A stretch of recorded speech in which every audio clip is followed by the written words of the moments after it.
The voice of my beloved. Look, he comes, leaping upon the mountains, bouncing over the hills. My beloved is like a gazelle or a young stag. Look, there he stands behind our wall, gazing in at the windows, looking through the lattice.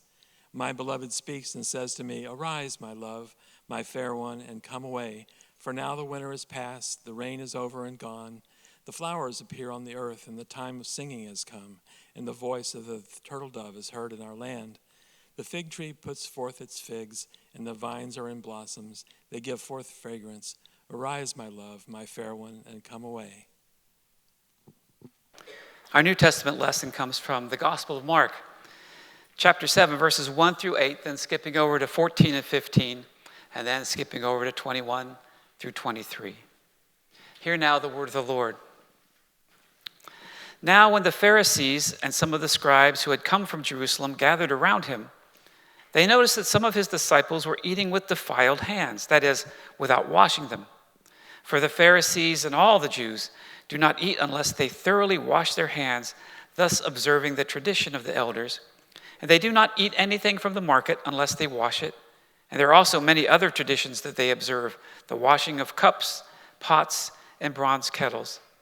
So the Pharisees and the scribes asked him, Why do you disciples not live according to the tradition of the elders, but eat with defiled hands? He said to them, Isaiah prophesied rightly about you hypocrites, as it is written, This people honors me with their lips, but their hearts are far from me. In vain they do not worship me, teaching human precepts as doctrines. You abandon the commandment of God and hold to human tradition. Then he called the crowd again and said to them, Listen to me, all of you, and understand there is nothing outside a person that by going in can defile. But the things that come out are what defile. For it is from within, from the human heart, that evil intentions come.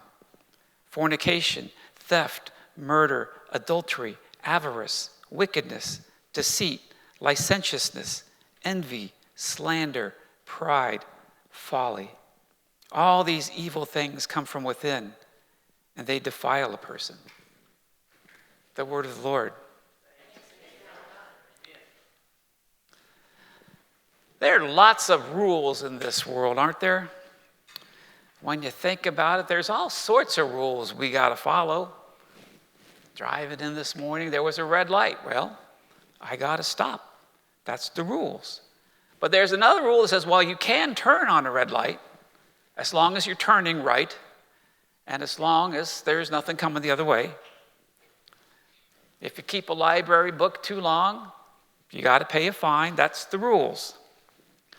Now, I know we got some folks that don't do bookkeeping and accounting work, and accounting is all rules, right?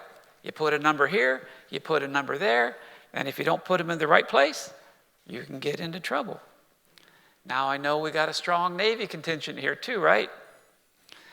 I imagine there's lots of rules in the Navy, right? What to wear, what to say, the things you have to do, the order that you have to do them in. Yeah. Now, some rules make sense. Now, down in St. Augustine, one of the main exits getting into St. Augustine is State Road 16. And there is a policeman pulled over an elderly couple who were driving, and they were going very slow. The speed limit there is about 50 miles an hour. And he pulled them over and asked the elderly gentleman who was driving, he said, Sir, is there something wrong? Why are you driving so slow? He said, well, the speed limit's 16. He said, no, sir, that's the name of the road. The speed limit here is 50. Then he looked over and he saw the wife, and she looked very distressed. And he said, ma'am, are things all right? She goes, we just got off Interstate 95.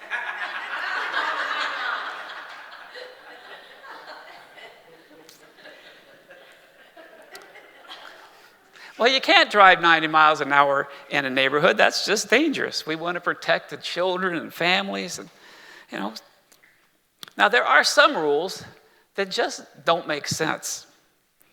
If you've been in Florida a long time, you may remember when this used to be the law. All cars were required to have working windshield wipers. But at the time, the law did not require cars to have a windshield. That's true. They later caught that and changed that law, but you had to have windshield wipers even if you did not have a windshield. Now, I'm sure you can think of some other examples of some rules that just don't make sense, but our passage today from Mark will see just that, a time when a rule didn't make sense. At least it didn't make sense to Jesus. And there was a different view on this rule between Jesus and the Pharisees. And the Pharisees, they were the experts in the law. And the laws were of tremendous importance to them back then. Now, the Pharisees had noticed that Jesus and his followers did not observe the tradition of the elders, and they had a problem with that. Jewish law consisted of the Ten Commandments and the rules found in the first 5 books of the Old Testament, referred to as the Pentateuch. And there are a lot of rules in those books. Now, at first, these laws were seen as a series of great moral principles. But over time, around the 4th century BC, there emerged a class of legal experts called the scribes. And they took these moral laws and they broke them down and broke them down and broke them down until they had thousands of little rules that governed almost every facet of their life. They weren't written down as much as they were passed down from one generation to another as the traditions of the elders. Now, there are 2 rules that really come into play in this passage. The first is the washing of hands. The scribes and the Pharisees accused Jesus and his disciples of eating with unclean hands. Now, this wasn't about hygiene. It wasn't about the prevention of spreading germs.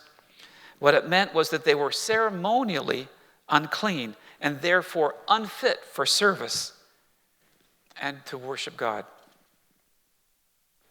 Now, in today's age, of course, we would say, well, of course you have to wash your hands before you eat. That's just good cleanliness.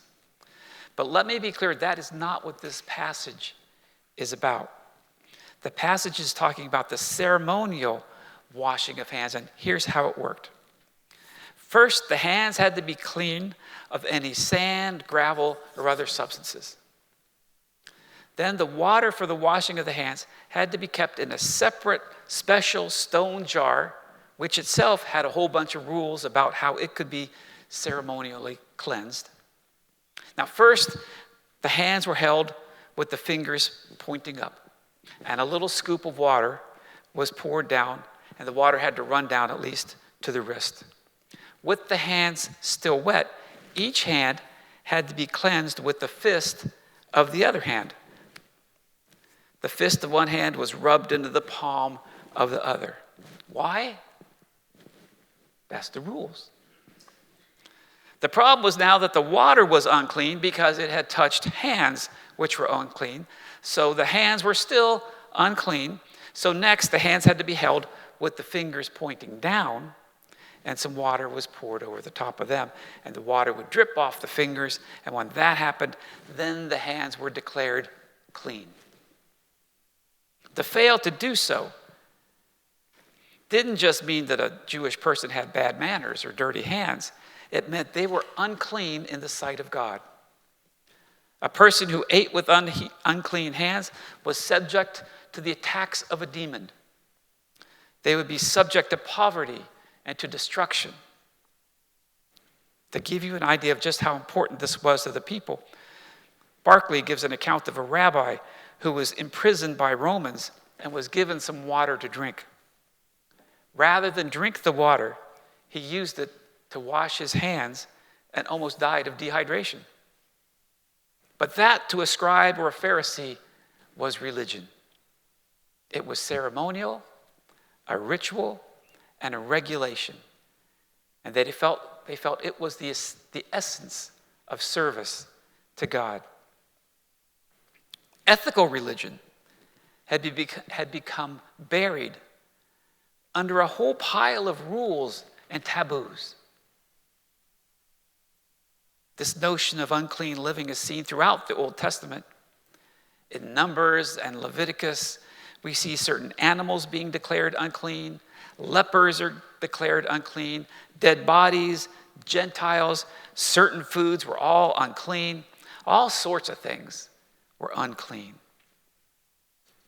It starts getting really easy to become unclean. All you have to do is touch something that is unclean. So there's lots of rules about how to make unclean things clean again. Like plates and bowls. And it mattered if it was the outside of the bowl or the inside of the bowl, because there's different rules for each one. Lots of rules. And this is what Jesus was up against. This distorted image of what was goodness and what was service to God that permeated society at the time. It's almost as if Jesus and the Pharisees spoke a completely different language on the matter. It was precisely because of those rules that they considered Jesus to be a bad man. And there's quite a difference here between the man who sees religion as a ritual and a ceremony and the man who sees religion as loving God and loving their fellow human. There was little in common between those two viewpoints. The scribes and the Pharisees saw that the disciples of Jesus did not observe the tradition of washing the hands before a meal, and they asked why. To answer them, Jesus began with a passage from Isaiah that accused the people of that day of honoring God with their words, while what was in their hearts was far from that. In doing this, Jesus really was accusing the Pharisees of two things. First, he was accusing them of hypocrisy. He was saying their life was a piece of acting without any sincerity behind it at all. Anyone to whom religion was merely a legal matter, a set of rules, a set of regulations, who believed that serving God was only avoiding a set of taboos, was bound to end up a hypocrite. A person's heart may have been full of jealousy, bitterness, and pride, but as long as they washed their hands the right way, they were okay. This legalism only takes into account a person's outward behaviors and has no account of the person's inner thoughts and feelings. The person may very well be meticulously obeying God on the outside, but blatantly disobeying God on the inside. And that is hypocrisy. In Islam, a devout follower of Muhammad must pray to God 5 times a day. To do so, the person carries a rug around with them and will unroll it and get on their knees to say their prayers and then get up and go on their way. The theologian William Barclay tells an account of a Muslim who was once chasing a man with a knife, trying to kill him, when the call for prayer rang out. The man immediately stopped, unrolled his prayer mat, got down on his knees, prayed as fast as he could, then jumped back up, grabbed the knife, and ran after the guy with his murderous pursuit. The prayer was simply a ritual, an outward observance. Meanwhile, his heart was filled with rage. There is no greater peril than identifying what we do on the outside as the most important element of our faith.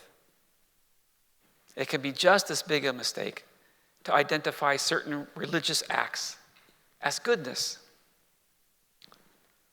Just sitting in a church, financial giving, ritualistic prayers do not make a person's heart good. The fundamental question always remains, what's in your heart towards God and towards your fellow human? And if there are grudges, bitterness, envy, pride, then even all the outward religious observations in the world won't make that person any different than a hypocrite. I heard it put this way: sitting in a church doesn't make you a Christian. any more than sitting in a garage makes you a car. The second accusation that Jesus makes against the Pharisees is that through their legalistic behaviors, they have substituted the efforts of human ingenuity for the love of God. They looked to the law to guide them, and they did not depend on listening to God. They depended on their own clever arguments and debates, but cleverness can never be the basis of a religion, because true religion can never be the basis of a human creation. True faith comes from simply listening and accepting the Spirit of God. When we do that, our deeds will follow our hearts. And if our hearts are set on following Jesus, following his teachings, on loving God and serving our fellow humans, then we're not hypocrites. Then we are Christians. And there are times in our life when this is not an easy task. It can be so easy to not have our outsides match up with our insides. But don't worry if they don't. Just don't give up, because Jesus is right there to help you, to live in your heart and to guide your actions so that they are an outflowing of what God gives to you. It's a lot better that way. And it's a lot easier than having to remember all of those rules. Just remember to love God with all your heart, all your mind, and all your soul, and to love your neighbor as yourself. In the name of the Father, and the Son, and the Holy Spirit. Amen.